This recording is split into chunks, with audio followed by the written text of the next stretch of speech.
Anda masih menyaksikan Asta Cita bersama saya Helmut Timoti. Pemirsa, Kementerian Koordinator Bidang Infrastruktur dan Pembangunan Kewilayahan menggelar diskusi lintas sektor membahas akselerasi dekarbonisasi transportasi di Indonesia.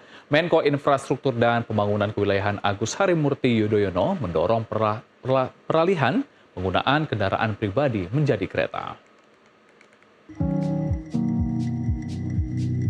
Kementerian Koordinator Bidang Infrastruktur dan Pembangunan Kewilayahan menggelar diskusi lintas sektor membahas akselerasi dekarbonisasi transportasi di Indonesia. Terkait hal itu, Menko Infrastruktur dan Pembangunan Kewilayahan Agus Harimurti Yudhoyono mendorong peralihan penggunaan kendaraan pribadi menjadi kereta. AHY menyebut sektor energi menjadi penyumbang terbesar emisi gas rumah kaca, yakni 55,3% dari emisi nasional. Dari sektor energi sebanyak 22% emisi karbon berasal dari transportasi yang didominasi oleh transportasi darat, mencapai 188 juta ton karbon dibandingkan transportasi laut, udara maupun kereta api. Menanggapi hal tersebut, pemerintah mendorong pengembangan sektor perkeretaapian secara besar-besaran untuk mengurangi beban karbon di jalan raya. Selain itu, potensi kereta api tidak hanya sebagai alat angkut penumpang, namun juga berperan dalam jasa angkut logistik. Dukung pengembangan sektor transportasi publik atau transportasi massal. Harus makin banyak, harus semakin mengakomodasi.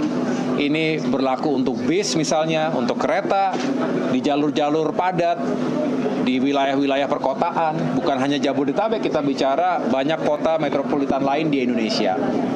Jadi shifting, bergeser dari menggunakan kendaraan pribadi menjadi lebih banyak menggunakan kendaraan publik.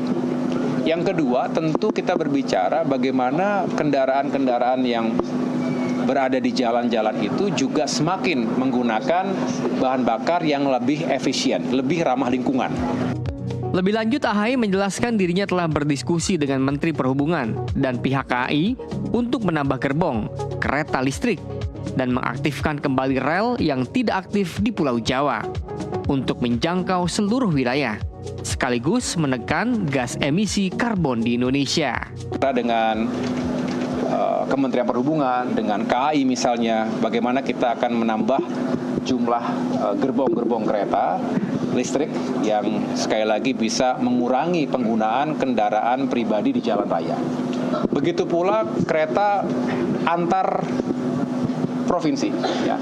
Kita bicara kereta itu luas sebetulnya dan kebutuhannya bukan hanya untuk penumpang tapi juga untuk kereta barang, kereta logistik. Ini juga yang akan sangat mengurangi emisi karbon dan semakin mengurangi beban jalan raya. Nah, Jawa tentu sebagai pulau yang paling padat, ini harus semakin dibangun sistem atau rute kereta yang menjangkau semua. Kita akan lakukan reaktivasi rel-rel yang selama ini tidak lagi aktif. Adapun diskusi ini sejalan dengan komitmen Indonesia dalam Paris Agreement serta target net zero emission pada tahun 2060. Sebagaimana telah ditegaskan Presiden Prabowo Subianto di Forum PBB. Dari Jakarta, Maulana Iqbal Adrianto, jurnalis NTV melaporkan.